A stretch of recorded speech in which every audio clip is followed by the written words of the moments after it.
that fits perfectly with my camera hacking. See, and I also, like a lot of people here, probably I have too much time on my hands. So that's a major reason why I hack. Quick history of the disposable cameras for people who haven't heard of them.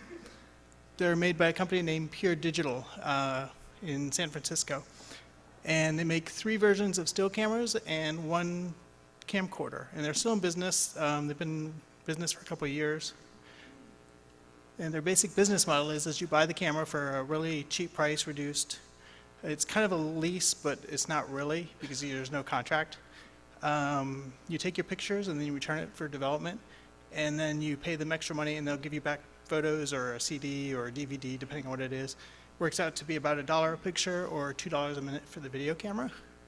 So it's not cheap, but there's no commitment. The first camera was in 2003. Very basic camera, 25 pictures, 1.2 megapixel, no screen, just a little LCD frame counter. You can buy these cameras unhacked for about $10 now at Target, or just cheap ones. And then the second generation was much cheaper to produce, 25 dollars. It's about the same thing. They were basically just reducing their costs. The problem with these cameras is that they have built-in memory. And that memory, you cannot expand, you cannot remove it, and that's their lock-in, because they're the only people who can access that memory. They're the only people who can develop your pictures, supposedly, and that's how they make their money. But the PV2 is neat because it has a feature that it didn't have before. It has a LCD screen on the back, and you can use that for previewing your pictures, or you can, if you want a picture, you can see it before you delete it to know that it's bad. And then the third generation is our camcorder. And it's 2005, 20 minutes of quarter VGA resolution, and it still has an LCD display. You can preview what you're recording, and you can play back only the most recently recorded video. And you can delete that if you want, but you can't go and play back your first video unless you delete the second video. But it's still very useful. All these cameras come with a secret connector. It's hidden under a sticker, and it's interesting. So the question is, why hack it? First off, cheaper pictures. But what's kind of neat is, since we've done this, is that people have used it for different purposes other than what the original manufacturer intended. They put them in dangerous places by giving them to kids. There's one teacher that bought 5 of them and handed them to his first graders. It's also the lightest camera, especially the camcorder. You get 20 minutes of recording video on 21 grams without the battery. So it's just something you can't buy even if you had a couple $1,000s to spend. And then you can also make it do new things. It's basically a computer, all of these, the ones with the displays. They've got a computer, a lot of memory, a lot of RAM, and a display, and a couple buttons, and an image sensor. So you can use it for anything you'd want to program with, small and portable. And you can also improve it, which I'll get to later. But the #1 reason is that sticker that says it cannot be connected to a TV or a computer. gotta test that. So let's start the hack. Before we even open up the case or anything, there's the 3-finger salute, which just kind of playing with the buttons, you see what it does. We found out that if you hold the record and delete buttons down while you, then it will go and show you a special screen, and it'll show you the firmware version, the camera serial number, and the hardware version. So that's some information, but it doesn't really get us anywhere. It doesn't do anything special. So we got to start opening the cover. And inside there's the LCD and the buttons and battery holder and everything. And on the other side we've got the bunch of more. We've got the secret connector up there at the top, just kind of nondescript, very cheap. We've got the lens and sensor on a little separate PC board. It's a really tiny sensor, even tinier lens. Cheap, but it works. There's the main processor. There's the memory. It's got 32 megabytes of memory, which if you imagine like 10 years ago, 32 megabytes was pretty good, but now it's basically given away. And 128 megabytes of flash memory, which 10 years ago was pretty amazing too, but.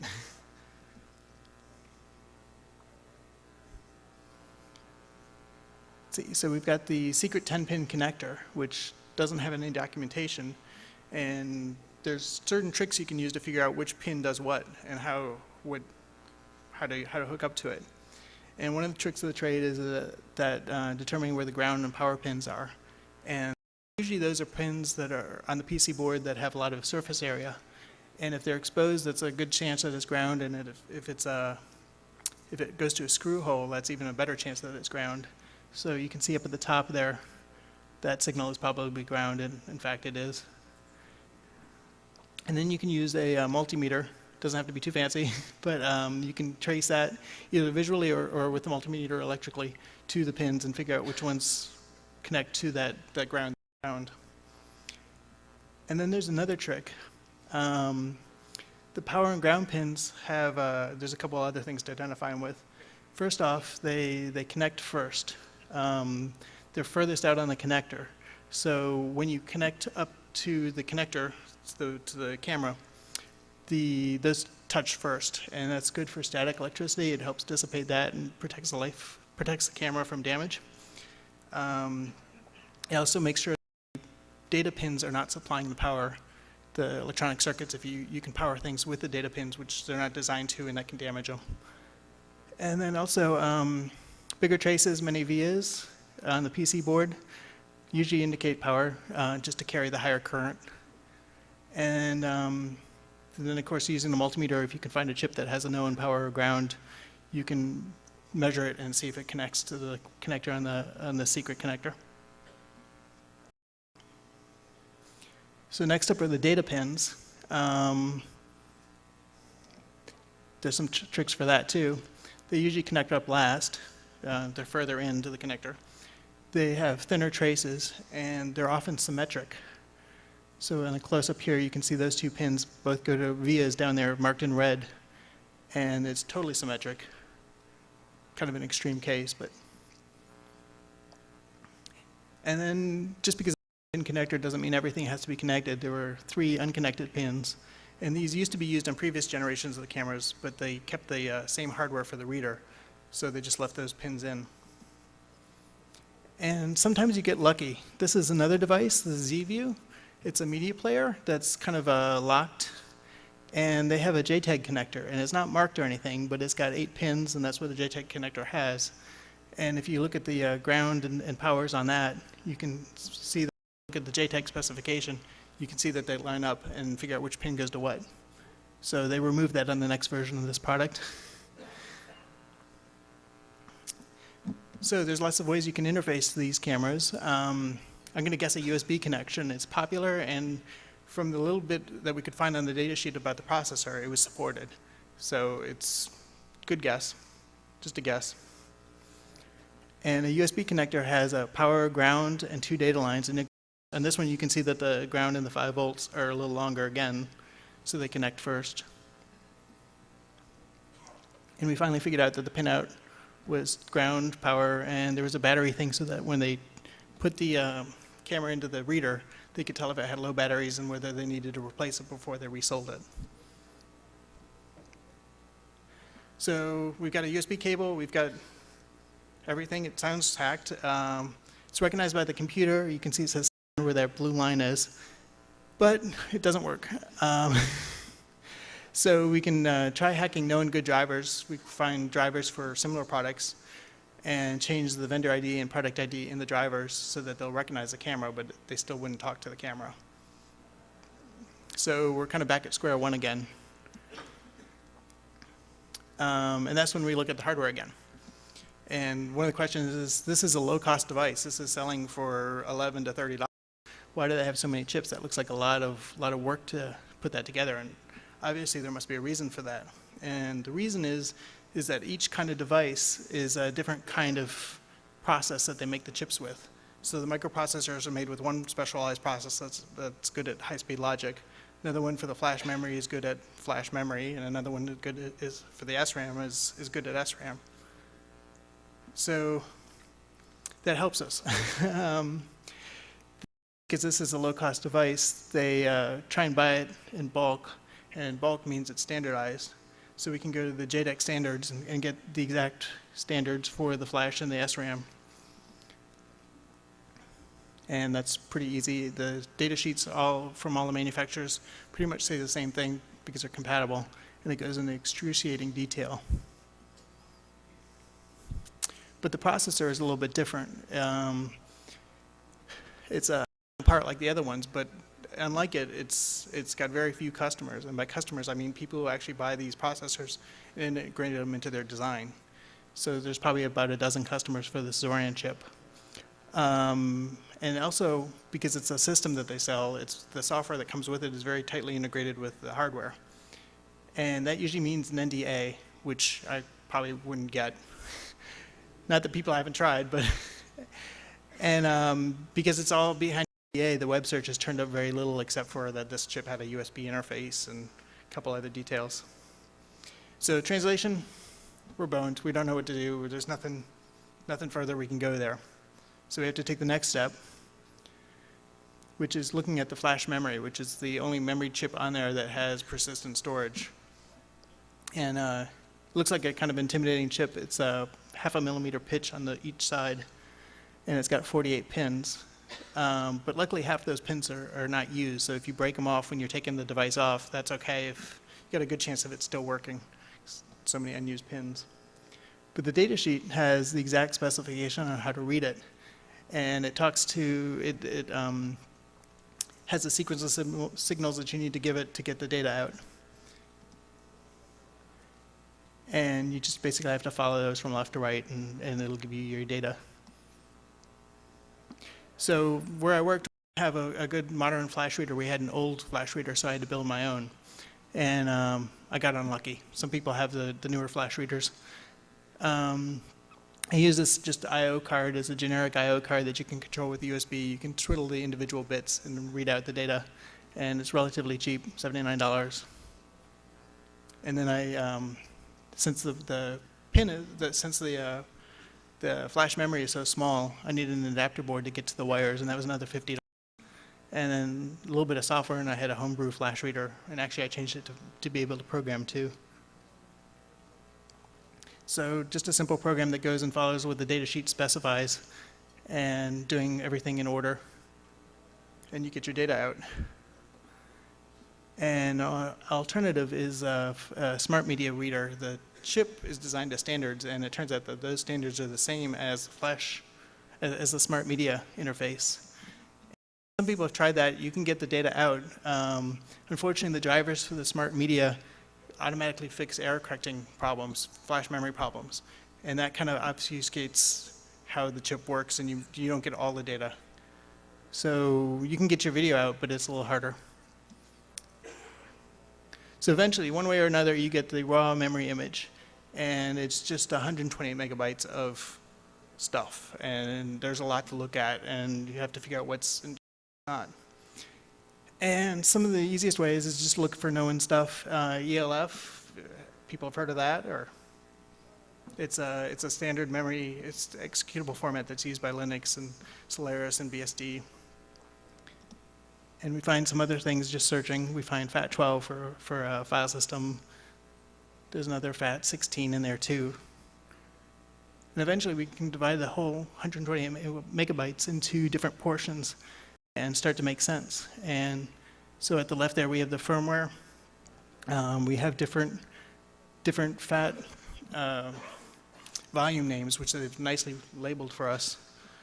And we can break that out using DD, just the Unix DD, to copy out portions of the file into little subfiles. And we can take those ISO files and just mount them on the Mac desktop, and you can go in and read it. So any ideas what's in the big partition there?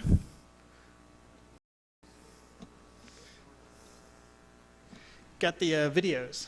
Yep. So the rest is just housekeeping kind of stuff, but we got our videos that we were looking for. And that kind of, I was able to play those videos, and that kind of acts as a proof of concept that the files are not encrypted, that somewhere in that device there's memory and we can read it, and if we can read it, we can play it. So that was a good start, but we had to take a whole board apart. It was very painful. Some of the other stuff that was just kind of sightseeing, you can look at the resource folders, and they have pictures that show on the LCD screen, like turning off or picture deleted. They also had some production line test stuff, like a color chart for calibration, which I'm sure that they go and license that. Not so sure. And in that version thing that came up with the 3-finger salute, it kind of looked like the Comic Sans Serif font, and I wasn't sure, but then there's a file called comic.bin. And if you look in that file, there's a Comic Sans MS, which kind of indicates it's for Microsoft. And Microsoft doesn't allow you to reuse that code, but the copyright law doesn't really allow fonts to be copyrighted if you translate the format. So they're, well, yeah, legal. There's an interesting file. It's called STATFILE.TXT. And it had some information that no one knew about. There was a clock in there that's user never sees. Apparently it's set at the factory. And every time you turn it on, it'll record the reboot, but it'll also record the date and time and the length of the videos you take. And I guess the marketing people figure out how many times you delete the videos when you take them, what your average length is. But it's all hidden, and so kind of that's George Orwell. And then there were customization files that were in there too in the other partitions. Included the things like the serial number, the unlock code, things for recording resolution and the time limit. So the last thing is the best part, the firmware. And for the 3 different kinds of cameras, there were different sizes. And as the cameras got more sophisticated, the firmware got bigger, 60K manageable, all the way to 1.2 megabytes, which is a little much. And that's not even including the screens that it shows. So this is all code and text. So the first way to attack it is just to look at strings, the Unix utility. You can find some stuff, some junk, but some stuff that looks interesting, like a sound file. Apparently it has something for correcting defective pixels. More interesting, you can find the operating system, the processor, and the compiler. And there's just a line in there from their compiler or their libraries or something that listed all that out for me, which was really nice because the original data sheet on the chipset didn't really specify what it was, and now we know that it's LX4180 compatible, which is a MIPS processor. And you can find some other stuff too, like secret debug features. Apparently there's a serial port or some sort of terminal that you can hook up to it. We haven't actually implemented that. We haven't found out where those wires go to, but tons of that describe help functions for all the functions that you can get from that interface. And a little more information too, like the model number of the LCD and the sensor, which weren't on the packages because they were so small. And then a little quick thing about how the firmware is made. And basically it starts off as C code, and then that's the ELF file. And in each step we lose information. From C to assembly we lose the comments, and from assembly to the object code we lose the variable names, which can be really helpful. And then finally from the object to the ELF file, the function names have been stripped out, so that would have been really nice.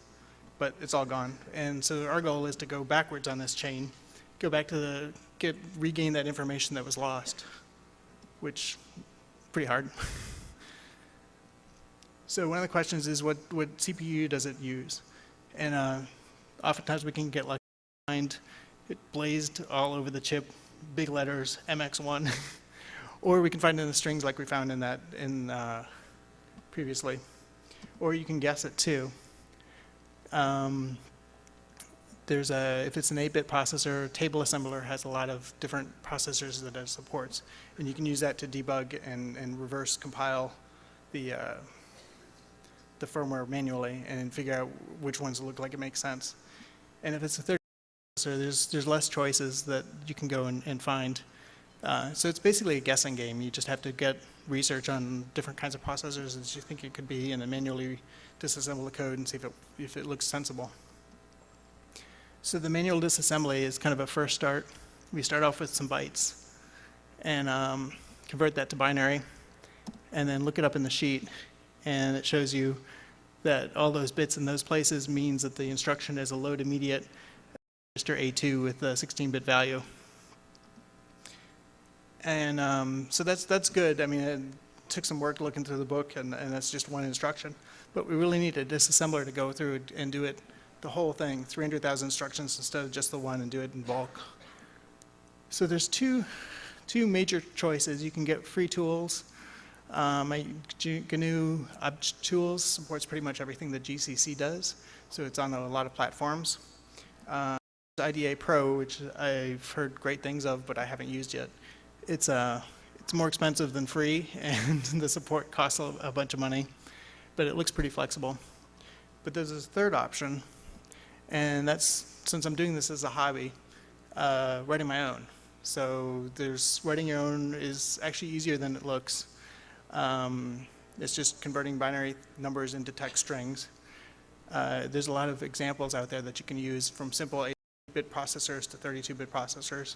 So you're not starting blind. You can start with someone else's work. You can make it support any processor. One of the cameras had a very specific processor that no one had ever heard of, and the Wayback Machine had one page on it, and it just long gone, long forgotten. And we could build a disassembler for that, and it would be hard to change the other tools to go get to support that one specific processor. And then lastly, you can make it as smart as you need, which I'll give examples of. Here's a little bit of code here. That's just the initial output from objdump. There's no hints. I've stripped all the function names, the string names, everything. So we're just looking at just numbers. And we can go and look at some of these instructions and automatically add helpful comments. So those two instructions load up half of a 32-bit register, and the other one loads up the other half. And so we can make the disassembler go in and automatically put a note in that says A2 is whatever value that is, and the other A is the other value. So that's the start. But we don't know what those numbers mean. They're just kind of numbers. They look like addresses because the address of the code is in the 8,000 range. And if we look in the code, sure enough, at that address, it's interesting text. So we can make the assembler a little better, disassembler a little better, automatically include that text. And these are things that IDA Pro does too, but have to start somewhere with my code. So the camera version and the %S, we've seen that before on the 3-finger salute. So from that we can kind of infer that that function that we're calling is something that draws text on the screen with those parameters. So once we do that, we can start labeling all the functions as we learn about them, and automatically figure out which other things draw stuff to the screen, and learn more from the program from this one specific case. So some other neat stuff I found in there were debug text. And if a call to malloc fails, there's probably something that says that function XXX in file on command on line 37 or whatever failed. And that way they can trace the problem back to failed. And there's lots of those. And it turns out that the firmware is made from over 200 different functions, and they're all listed. And what's neat is not only that we know the functions and the names of the things like mass storage, we can associate those names of source code with sections of code that actually reference those strings. So we know that one section of code is from the file device mass storage.c, which really gives us a head start on looking at where things are and what they do. And that's without even figuring out how the program works. So kind of lucky there. So there's other things in there too. There's a USB cam command, and I figured that would be a Q, and I disassembled it more and found that yes, it was. We can put that note that the command Q creation function has been found. And since we know the operating system, there's lots of documentation on that. And basically, we can match up all those numbers with the prototypes and figure out which field is what. And so basically, we can associate the USB command Q, that A0 register, with the variable name, and track that as it's used throughout the rest of the program, since the initialization is the only place that describes the text name of the queue. So just following those, we found 7 system-level threads. Some of these are just, you can tell by the name, servers, monitors. We found 11 timers, and you can tell that they're timer functions because some of them say video timer, audio timer. 22 mutexes to keep things from accessing the same function, same piece of data at the wrong time. Queues, and this is just a little simple camera. We found 64 transient threads, including my favorite, apps, edit, movie, fragmenter, main, preview mode, which someone had a fun time with that. And then we found 180 monitor commands, all with documentation. There was that built-in monitor, listed the command name and then the parameters for it. So that was a really good head start. A lot of low-level stuff that we could go and look at and see what it does. So taking that a step further, I put in a simple trace routine that would go and figure out which functions are called by what other functions. And basically, we had some initialization, some known starting points like those monitor functions and the names of those. And this function you can kind of tell is a low-level function because it's called by the shutter routines, the motor routines, the iris routines, the blink routines, and the GPIO, the general purpose IO. So this probably controls a really low-level function.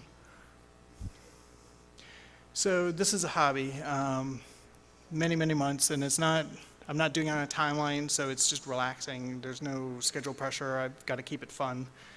So many, many months.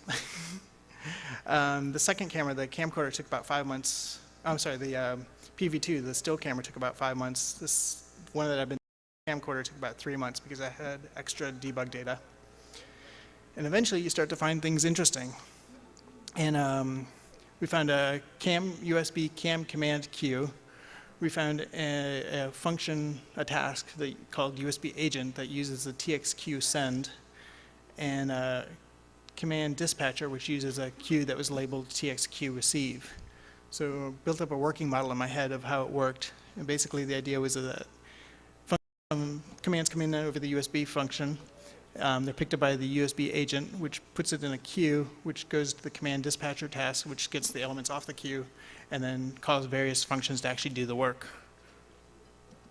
And it's a great model, but it doesn't work, because obviously it would be hacked if we could get commands in there and the regular drivers worked. So we had to wait a little while for some more pieces to come together. And 2 things happened simultaneously, kind of.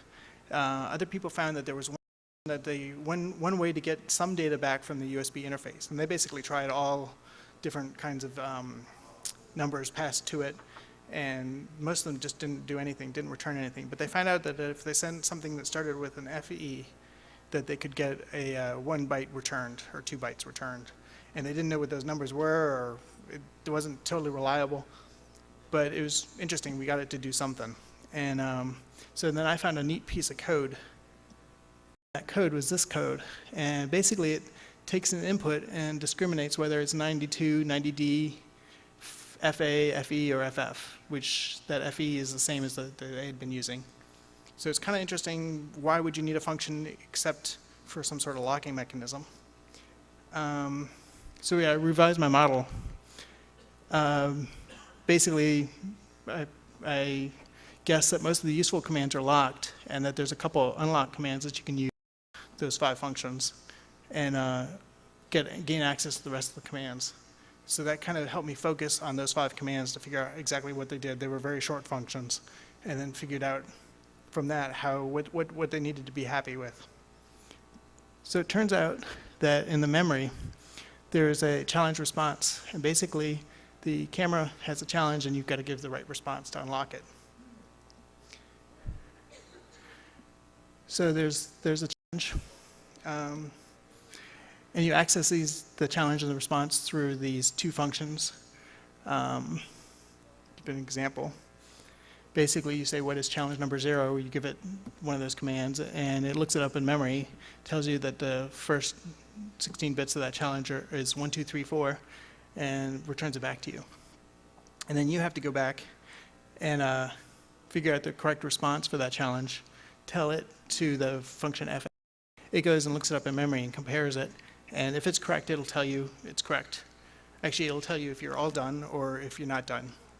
So you don't know until you've given all 4 challenges and responses. So I don't know if anyone might see this coming, but if you ask the wrong questions, you can get sometimes the answer you're looking for. And if you ask it, what is challenge number 4? There's no challenge number 4 there. That's the response that it's looking for. So it's really happy to tell you that, 4, 3, 2, 1. And then you just basically parrot it back. It goes and checks it, and oh, whoa, it's the right number. And it comes back and tells you. And you can do that for all 4 of them. And eventually it'll tell you you're all correct and you're ready to go. So just a simple failure to properly validate the input, just a massive, I don't know, there was a function in there that did it, it was wrong, didn't validate it right, took advantage of it. They fixed that. So camcorder's hacked, at least initially. So the question is, what if you're not so lucky? What if you have, like on the second version of the camera, you had no documented processor, you don't have the operating system like I found in the strings, and you don't have the thread names and the text messages, the text descriptions of what source it came from. So the second camera had a processor made by Small, a very little company, and they bought another little company that made the processor, and that's why it was so obscure, called a V8 Micro RISC. The Wayback Machine had the 1 page on it, and it also had a test suite which described all the instructions and how they worked. And from that, we could build a disassembler. We also had the USB captures from other Small cameras, the brand name Small. So we kind of had an idea how the protocol was to work, but without the obvious locking that Pure Digital did. So the first problem is that we've got 128K of code, and from the processor documentation, it can only access 64K. So we've probably got some sort of banked memory in there. And if you draw out the 124K of memory, it kind of looks like this. And you can kind of see the banks.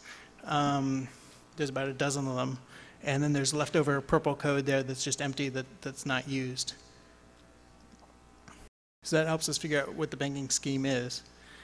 And then also, if you look at the beginning of each bank, you can see that there's a repeated pattern there. And that's the library code that's, when it goes from one bank to another bank, the other banks aren't accessible.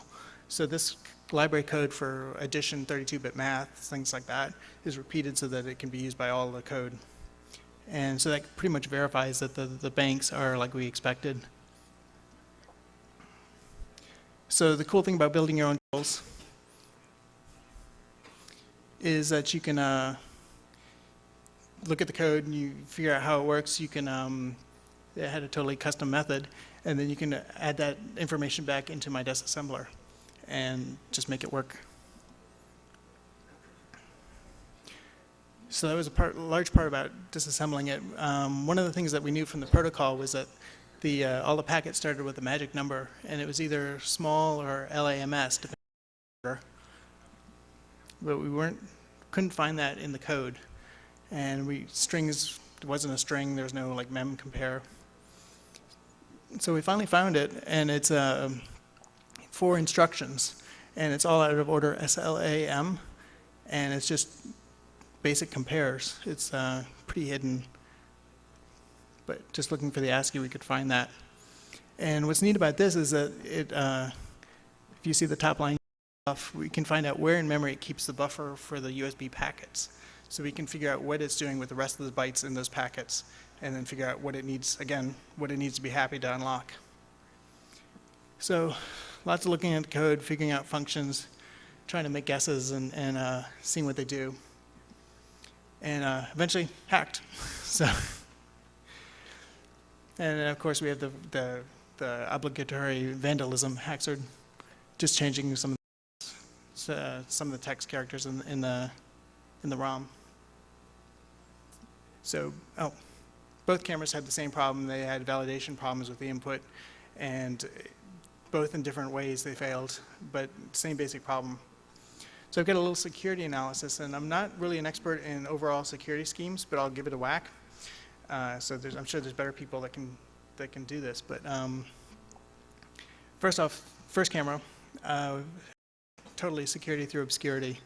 It relied on a secret formula for the challenge response, and that was stored in the firmware, and there's a secret formula. You take the serial number that you read out of it, and you convert it to binary coded decimal, and with standard function, you invert it, and then you multiply it by 4, and it's not anything fancy. So the problem with that is that once you understood the formula, all of the cameras were unlocked. There was no defense against it. I mean, they would have to change the readers, just totally busted open. And one of the things they did is they only locked the download command to download your pictures. They did not lock the other commands. So there was a memory read command we could get and just read the memory direct. Just didn't have to go get it, ask it for the file system and everything. We just download the memory, get it out of there. So the second and third generations after that, they changed it. And they had 1024-bit encryption, which is really impressive because DES, the government standard, is only 56 bits. 1024, that's amazing. That's got to be secure. But so that's kind of a tip-off that people who use large numbers of bits of encryption, often it sounds impressive, but it doesn't really work. So I was wondering whether it's kind of homegrown or professionally done. So basically, there's 3 components of the software. There's the challenge generator, which is the 1024-bit challenge that the camera provides. And we found out that it was generated with MS Rand, which is from some sort of old BASIC version that they use the same function in their C libraries. It's not too random. It's not really made for 32 bits. And actually, it repeats every 24 bits. So that 1024-bit security just went down to 24 bits. So kind of the first mistake. They fixed that in later versions. And one of the things, the way I found that out, that it was MS Rand, I took in some of the challenge bytes that they had, looked it up in Google, and sure enough, there was those sequences in other web pages, and I looked on those web pages, and they were using MS Rand. So, and eventually, I went through all 24 bits of MS Rand, ran it overnight, and found out that all the challenges we had fit in that pattern. So they have the response generation, and the response algorithm was not in the cameras. In the first one, it was that multiply by 4 negative thing. And so that was very good. It wasn't in there. There's no way you could get to it because it wasn't in the camera at all. But then the last section is the verification code. And that was chock full of holes. The 2 faults that I found were the range checking, which just let me ask it what the proper response is and give it back, and it worked. There's also a brute force flaw where if you gave it a part that wasn't correct, it wouldn't make you start at the beginning. You could keep checking. So that turned the 1024 bits into 37-bit security. Still marginally brute forceable. And that was just kind of mediocre coding techniques. Obviously, they'd never tested it. Otherwise, they would have found these faults. And then, July 2006, we found a website. And kind of interesting. It had the camera program software that generated the responses, the correct responses. Someone used the same cat yesterday, and I was like, oh no, I got to change my slide, but like the cat. So that's basically the keys of the kingdom, how they generate their responses. Basically, we can totally emulate their development station, and even if their code validation software is perfect, which pretty much it is now, we can still give it the correct keys. So some people down kind of got threatened, so I'm keeping them anonymous. They found out that it was using RC2 encryption and that it was a 40-bit key. And they used the MS crypto library, so it was easy to look through and see that it was calls to different routines and figure out where the key was. Made it easy to trace. It was good because they use the MS crypto routines, which probably are going to do exactly what they say, but it was easy to trace. It was an older version of the code, and it only had the keys for 2 of the camera models. They make different camera models. This one's CVS. They make them for different chains of drugstores, Walgreens, and they all use different keys. Unfortunately, the RC2 is 40 bits, and you can brute force that in about 21 days. So we got a group of people, and 5 or 6 computers, and we brute forced it over a weekend. And so we got the keys for the rest of the cameras that in that file. So that was pretty much hacked. So a little summary, what worked, what didn't, how to improve it.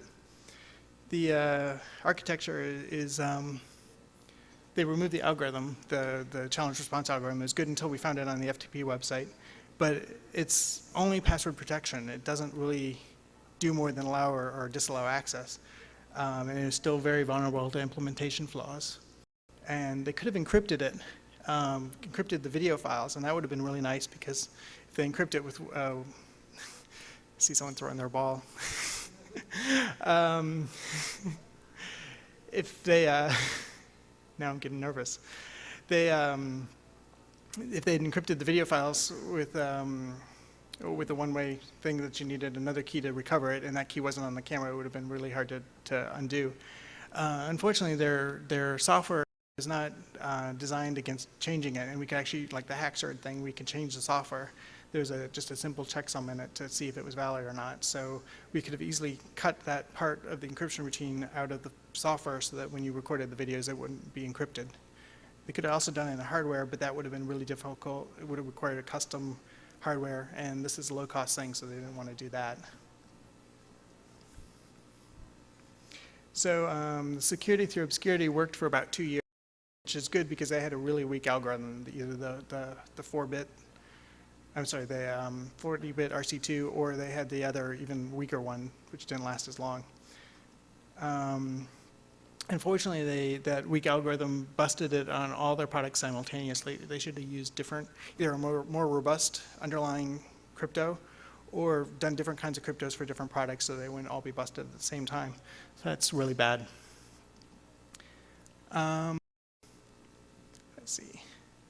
So one of the things they had going for them is all 3 cameras were different architectures totally, from 3 different manufacturers, 3 different operating systems, everything. And it didn't take them a lot of work to go and put in their locking code into each camera.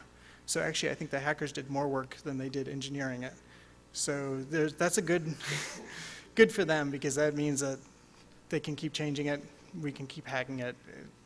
There's always going to be a delay. Since we're open and they're not, we'll fix our code for them. So we'll show them the exploit. It'll get around. They'll know exactly which line to fix in their code, and they can fix it right away. And since the use model of these is you return it back to the store and they reflash it, and erase it and give it to a new customer, at that point they can update the software. So it's pretty easy for them to do that. And then the last thing is they're not even protecting anything really secure. They're not doing state secrets. The security doesn't have to be that high. And actually, they're not even their own secrets. They're protecting the videos that their customers took. So, which legally, I mean, the creator of the video should have the rights to go and play it back on their computer. And that's why it's not violating the DMCA, is because you're the owner of the video. You get to control access to it. So, I haven't followed the camera too much in the last about year. It was more fun just hacking it in the beginning and rather than keeping up with it. They should have a new crypto algorithm by now, but I haven't seen evidence of that. And there's some cameras where they've removed the USB interface so that it's not just a simple cable. You need to actually get some better hardware. And I bought this morning, and it's got the old USB interface, so there's still plenty of these out there. And then finally, this is a $30 camera. They make a $100 camera that comes with a USB cable software. It's ready to hack. So that way, you don't have to hack it if you want to spend the money. It's an option for a lot of people. So there's some cool things you can do with it. External display. There's a function that we found in one of the cameras that would turn on the LCD, display a picture, beep, wait for the person to push the shutter button, and then it'd turn off the LCD. And I commented out the code for the beep, the shutter press, and the turn off LCD. So basically, you could just update new screens, show it up. You could refresh the screen at about 1 Hz rate. So it was perfect for things top, where you could see what your computer is doing as an external display. So the default on this is a quarter VGA and 20 minutes. And the sensor in there, I guess whatever they found cheapest was VGA. That's what they used. So someone else figured out how to modify it so that it was VGA resolution at 5 minutes, which wouldn't be a really sellable product, but some people wanted higher quality for a short time. So summary, make your own tools, make guesses and assumptions, and then go and cross-check those assumptions and see if they work, see if everything that you assume jives with other parts. There's lots of ways to attack a problem, from hardware, looking at the hardware, to looking at different parts of the software. A lot of it was a group effort. I do part of it, and then other people would come in with other parts that filled in parts where I wasn't interested in attacking it that way, and we finally got it all together. And then persevere and have patience, make it fun, and it'll all come together. So that's it.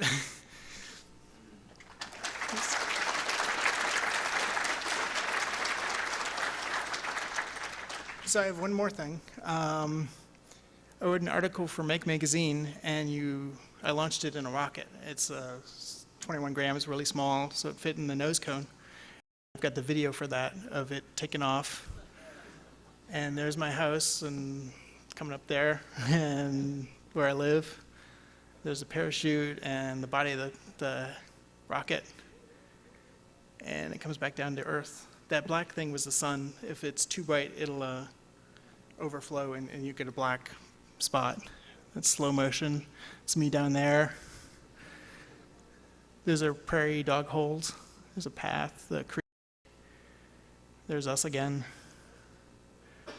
And the houses. And then we're just waiting for the nose cone to eject, and then once that does, all hell breaks loose. You can kind of catch the rocket, the parachute a little tangled up in the cord, and this one had a hard landing.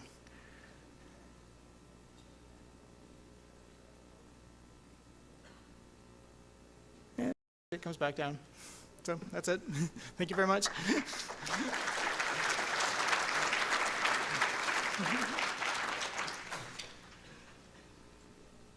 you ever send any of these hacks to cameras back with the video files? Some people. Oh, the question was whether did we hack some of the cameras with the video files changed. Yeah, I think. I think someone changed some of the the instructional parts and sent it back. I don't know what happened. It'd be a fun hack, yeah. I don't know if they reflashed it totally or whether one of the older cameras had just a special function where it would delete the pictures, but it would keep the operating system the same. So that one was probably pretty vulnerable. Any other questions? Or?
So I was just copying, I don't know, the ultimate thing was the thing that I was shooting is getting your own videos, which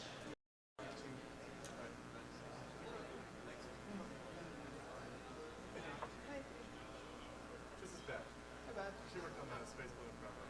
Oh, cool. Okay. I wish I could be there.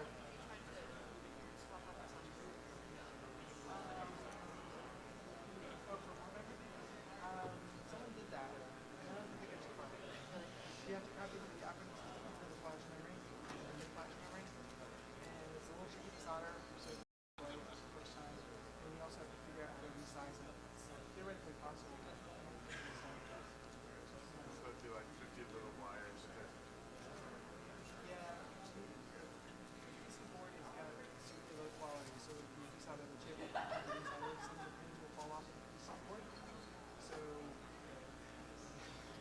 do that a couple times. It's theoretically possible. And it wouldn't be too hard, but if you can get it on the first try, you probably try again. Sorry.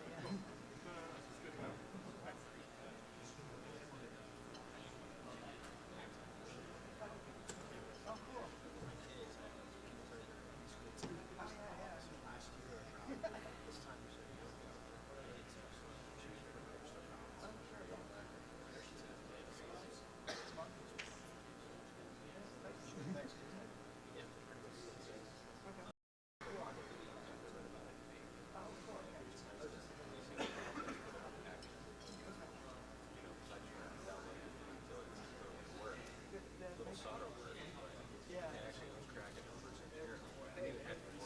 Yeah, that's the hard part.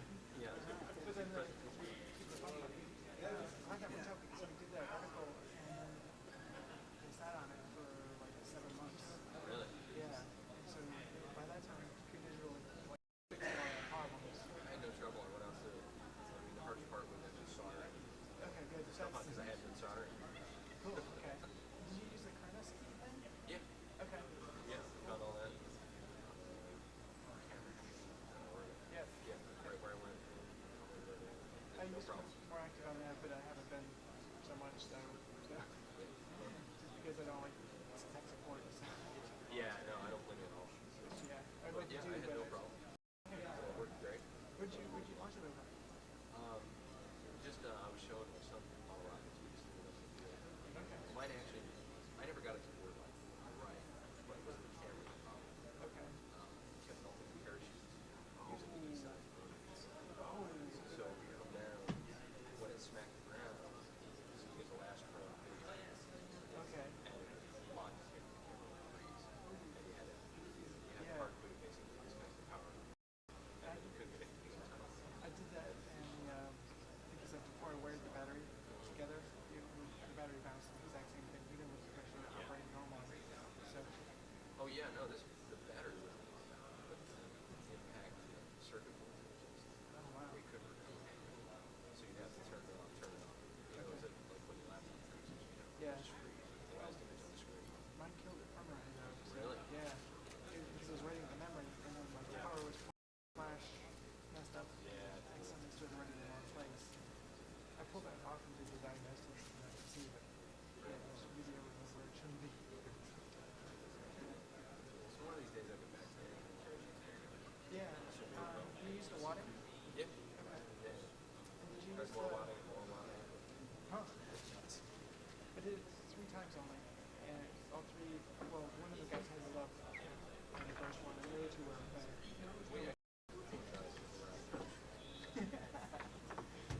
Get the original. Thanks, man. Looks great.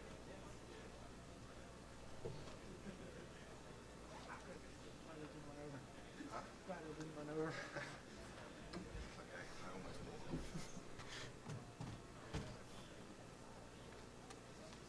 Oh, cool.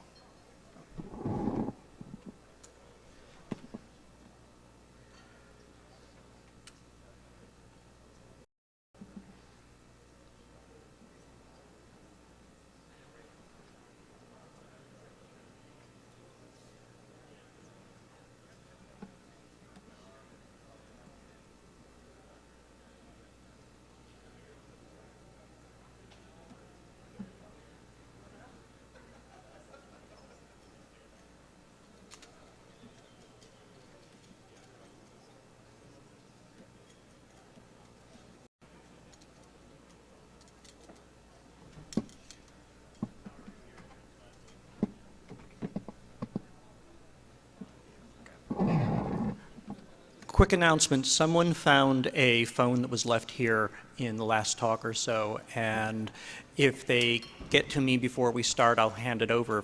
Otherwise, I'm going to take it up to the registration desk. If you find whoever is missing it, then I will. Yeah, I think it's okay, that. Great.